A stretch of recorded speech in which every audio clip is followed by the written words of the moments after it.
Hi friends, माझं नाव संगीता आहे. माझं वय 30 वर्षे होतं. मी एका खेडेगावामध्ये राहत होती. आमच्याकडे शेती बरीच होती. यामुळे माझ्या नवऱ्याने शेतामध्येच एक बंगला बांधला होता. तिथेच आम्ही राहत होतो. शेती भरपूर असल्यामुळे कधीकधी मलाही शेतात जावं लागायचं. यावेळी माझा नवरा खूप खुश व्हायचा. त्याला वाटायचं आपल्या बायकोने दररोज शेतात आलं पाहिजे. पण रोज शेतात जाणे मला शक्यच नव्हतं, कारण घरीही भरपूर कामं असायची. गाई म्हशींचं दूध काढावं लागायचं. यामुळे त्या कामाला मला खूप उशीर लागायचा.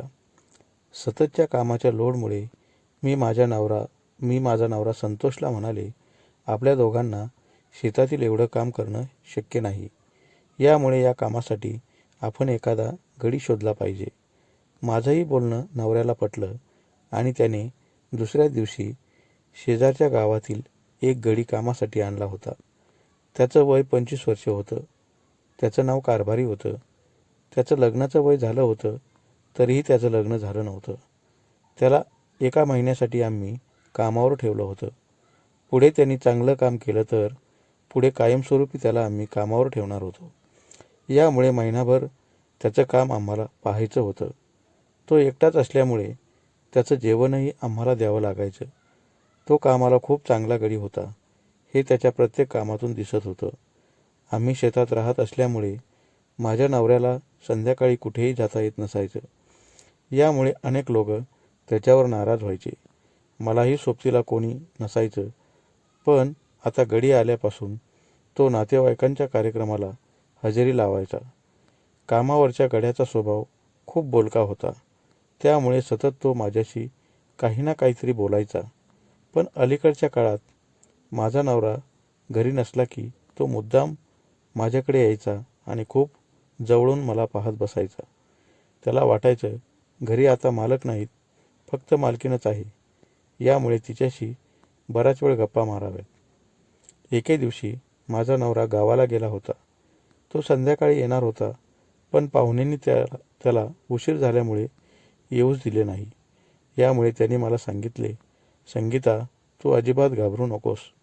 एका रात्रीचा तर प्रश्न आहे. बाहेरच्या पडवीत आपल्या गड्याला जरा सावध झोपायला सांग.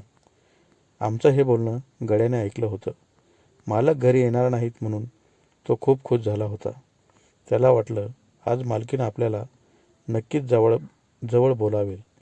खरोखरच मला संध्याकाळी खूप भीती वाटायची. यामुळे मी त्याला सांगितलं, मी संध्याकाळी कधीही तुला आवाज दिला तर तू लगेच माझ्याकडे ये आणि खूप सावध झोप. मी असं म्हटल्यावर तो थोडा नाराज झाला होता. त्याला वाटायचं थंडीचे दिवस असल्यामुळे मालकिनीने आपल्याला आतमध्ये झोपण्यासाठी बोलावं. त्याच्या नाराजीवर मी म्हणाले, तुझ्या अंगावर घेण्यासाठी मी भरपूर कपडे देते. यामुळे तुला थंडी लागणारच नाही. असं म्हणून मी झोपण्यासाठी माझ्या बेडकडे आले. मी दरवाजा मुद्दाम उघडा ठेवला होता, कारण मला एकटीला आतमध्ये खूपच भीती वाटत होती. संध्याकाळी 10 वाजता मला थोडा डोळा लागला आणि एक स्वप्न पडलं. त्यानंतर मला जाग आली. बाहेर येऊन पाहते तर पडवीत झोपलेला गडी तिथे नव्हताच. यामुळे मी खूप घाबरली होती.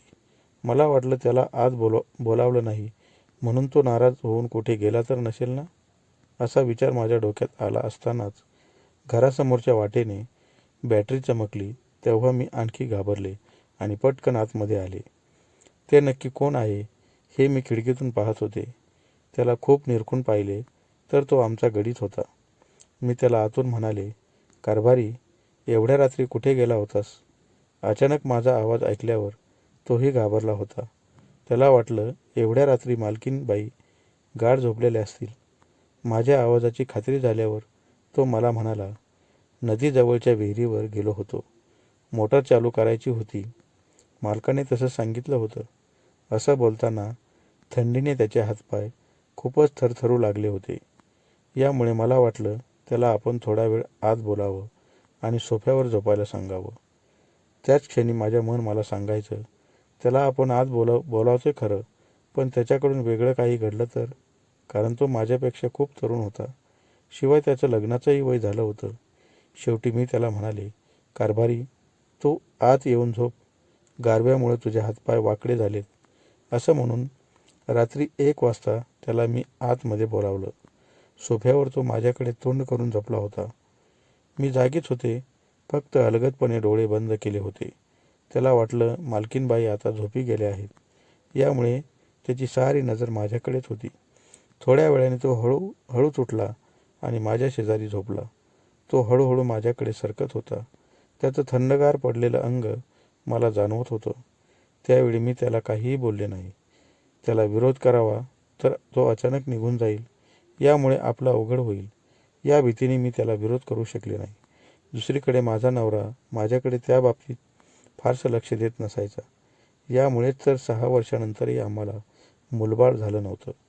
त्या रात्री गड्याकडून आणि माझ्याकडून ती चूक झाली होती. थंडीच्या दिवसात त्याला चांगलीच ऊब मिळाली होती. पहाट झाली तरी तो उठायला तयार नव्हता. म्हणून मी त्याच्यावर रागावले आणि त्याला माझ्याजवळून उठवले. तो पुन्हा पडवीत जाऊन पडला. मी देखील थकून गेले होते. पण थोड्या वेळानेच गाडीवर माझा नवरा आला. त्याने घरी आल्यावर उघडा दरवाजा पाहिला आणि आमचा त्याला वेगळा संशय आला. पण त्याला पाहता क्षणी मीच म्हणाले, रात्री मला खूप भीती वाटते ना, यामुळेच मी दरवाजा उघडा ठेवला होता. त्याला पाहून गडीही ताबडतोब उठला आणि कामाला लागला. मला वाटलं बरं झालं तो थोडा उशिराने आलाय, नाहीतर त्याने गड्याला आणि मला एकत्र पाहिलं असतं तर माझी चांगलीच फजिती झाली असती.